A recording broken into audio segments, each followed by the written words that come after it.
ఇంకోండి దీన్ని ఎలా లోపలికంటే పెట్టారండి కెనాల్లోకి అండి. కెనాల్లోకి పెట్టిన తర్వాత ఇప్పుడు మెషిన్ ఉంది కదండి, ఇది ఇప్పుడు పవర్ఫుల్ మెషిన్స్ అవి ఏమండి. ఇది ఇక్కడ వరకు చేసి కట్ చేసుకొని దీనికి ఎంత లెంగ్త్ కావాలో అంత. ఎడమ చెవి కాబట్టి ఈ డైరెక్షన్లో పెడుతున్నాను అనమాట. అదే కుడి చెవికి అయితే ఈ డైరెక్షన్. ఎందుకంటే ఇట్లా పెట్టామనుకోండి ఇది వెళ్ళదు కదా, ఈ డైరెక్షన్లో పెట్టాలి కుడి చెవికి. మీకు అర్థమైపోతుందండి, ఇది బ్యాక్ ఉంటుంది, ఇది చెవి లోపలికి వెళ్తుంది. కాబట్టి అవసరమైతే దీన్నే అటువైపు కూడా ఇది తీసి మార్చుకోవచ్చు.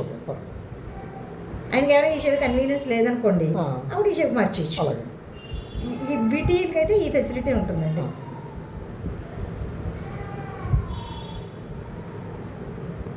జస్ట్ దీనికి వెళ్ళి అటాచ్ చేయడమేనండి. ఇప్పుడు దీనికైతే కనుక బ్లూ కలర్ బ్యాటరీ అండి, 675 నెంబర్. బ్లూ కలర్ బ్యాటరీ కొంచెం పెద్ద సైజు, పెద్ద మెషిన్ కదండి, దీని పెద్ద సైజు అనమాట. స్టిక్కర్ తీసి పెట్టేయండి.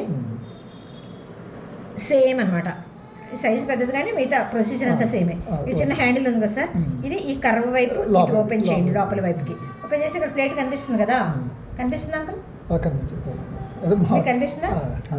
ఈ అంచు కిందకి వేయండి, బ్లూ కలర్ అంచు ఉంది కదా అది కిందకి వేయండి, ఇప్పుడు అయింది పైకి వేయండి. ఓకే సార్ అండి, ఆన్ అయిపోతుంది మెషిన్. వచ్చేస్తే నేను చూపిస్తాను తర్వాత, నెక్స్ట్ ఏం చేయాలనేది తర్వాత చూపిస్తాను.